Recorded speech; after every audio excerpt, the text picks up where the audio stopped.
sunshine.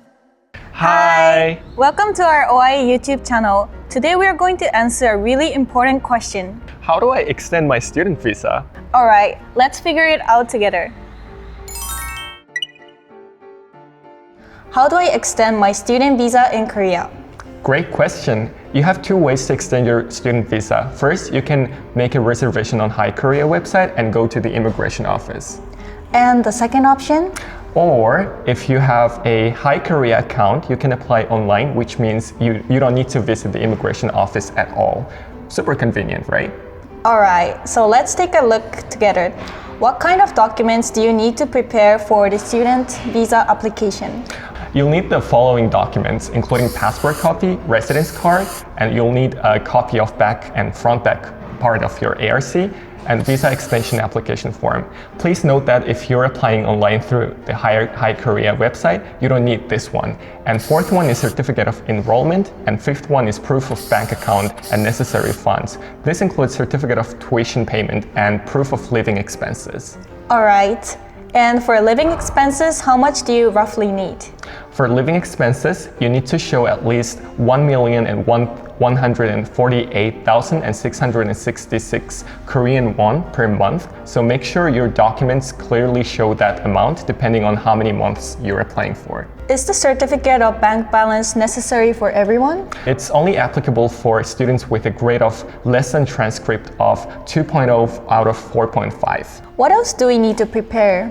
You'll also need to submit transcript for entire semester. Also, you'll need to submit proof of residency. If you live in the dorm of SNU, you can get your certificate of residency from my SNU website. Oh, and depending on where you live, the residence documents you can be a bit different, right? Yes, that's actually really important. The required documents will vary based on the type of housing. For example, if you live in the dorm, just submit the dormitory residence certificate.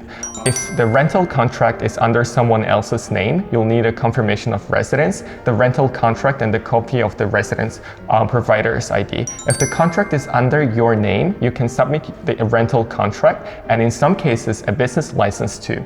For 고시원, guest houses, or Airbnb, you'll need extra documents like a monthly rent receipt or even the Airbnb order page. Oh, and also don't forget, if you have recently changed your address, you must report the change first before applying.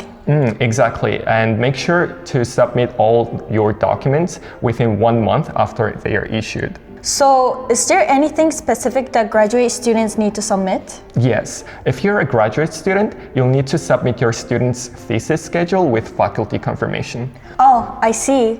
What if you're an undergraduate student? Yeah, if you're an undergraduate student, there's a good news.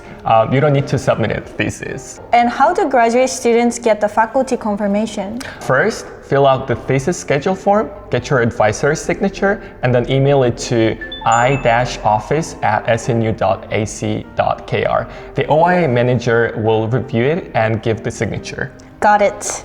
Now, what about the visa extension fee?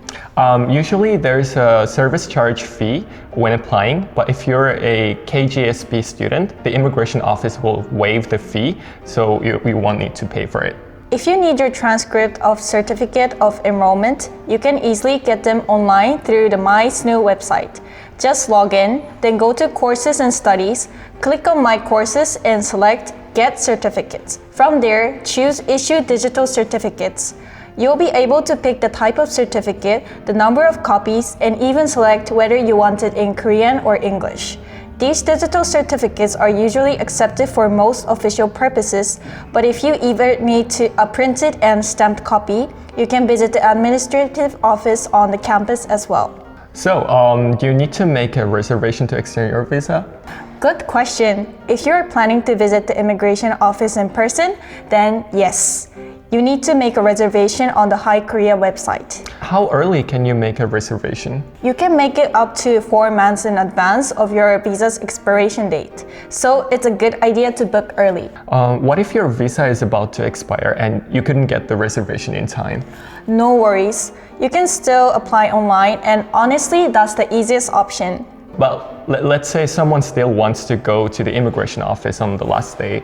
Is it still possible? Yes. In that case, you can try going as a walk-in. Just keep in mind it might take some time, but they usually accept you if it's your last day. Okay, thank you. We hope it'll help you when you extend your visa. Thank you for watching the video. Bye-bye.